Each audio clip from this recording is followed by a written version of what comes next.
From the Home Slice News Center, this is the Daily Slice for Wednesday, July 26, 2023.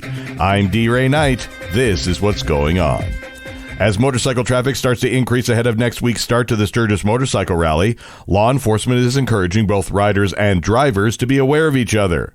The Meade County Sheriff's Office says they responded Monday to a motorcycle that had been forced into a ditch when a driver changed lanes without looking or signaling. Law enforcement says the rider of the motorcycle suffered only minor injuries, but they took the opportunity to share the warning to slow down, look twice, and use your signals. Microsoft is helping area businesses. Amy Rose has the story. Amy. D-Ray, thanks to a grant from tech giant Microsoft, Elevate Rapid City hopes to make it a more business-friendly environment for Rapid City area entrepreneurs and innovators. This money will be going back into the community to help small businesses, startups, and to make technology more accessible. Elevate Rapid City says they're in the early stages of the process, but they'll send a representative to a series of classes and summits to gain information regarding economic development and entrepreneurship from a technological aspect. The program training will help them come up with the program that fits the Black Hills. Despite funding shortfalls, Black Hills State has been accredited for the next decade with honors. The Higher Learning Commission affirmed the university's accreditation through the 2032-33 school year. Black Hills was also given the opportunity to select the date of their next review process. The university says that's the best possible result from the HLC. Retiring university president Lori Nichols said faculty and staff advocates allowed Black Hills to see such a positive outcome. During budget requests this summer, Nichols requested over $3 million to close the funding gap between Black Hills and other state institutions. In the final budget request, just under $1 million was allocated toward that goal. In national and international news, House Speaker Kevin McCarthy says Republicans in Congress may launch an impeachment inquiry of President Joe Biden over his allegations of financial wrongdoing.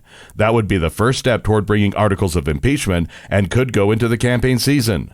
McCarthy first floated the idea Monday on Fox News and spoke to reporters Tuesday at the Capitol. McCarthy is under enormous pressure from Trump allies within his slim GOP majority to elevate their priorities. White House spokesman Ian Sams says in response that the House GOP's eagerness to go after the president, regardless of the truth, is seemingly bottomless. Meanwhile, the president's son, Hunter, is headed to a Delaware courtroom. Amy Rose has more. President Joe Biden's son Hunter is expected to appear before a federal judge in Delaware to plead guilty to 2 tax crimes and admit possessing a gun as a drug user. The anticipated pleas Wednesday are part of a deal with the Justice Department that'll likely spare Hunter Biden time behind bars. The judge in the case must sign off on the deal, in which prosecutors will recommend 2 years of probation. The deal was announced last month and ended a long-running Justice Department investigation into the taxes and foreign business dealings of the president's second son. UPS has reached a contract with its 340,000-person union, averting a potential strike that would have disrupted deliveries for businesses and households nationwide. The Teamsters called the tentative agreement announced Tuesday historic and overwhelmingly lucrative. The agreement, which must still be ratified by union members, includes a provision to increase starting pay for part-time workers, which had been a sticking point in the negotiations. A tentative agreement had already been reached on safety issues, including equipping more trucks with air conditioning. Teamsters General President Sean M. O'Brien says the deal sets a new standard in the labor movement.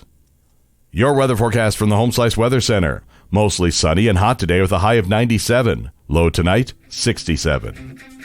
And that was your Daily Slice for Wednesday, July 26, 2023. The Daily Slice is a production of Home Slice Media Group, hosted by D-Ray Knight with Amy Rose. Executive producer Mark Houston, engineered by Chris Jacquez. I'm D-Ray Knight. Have a great day.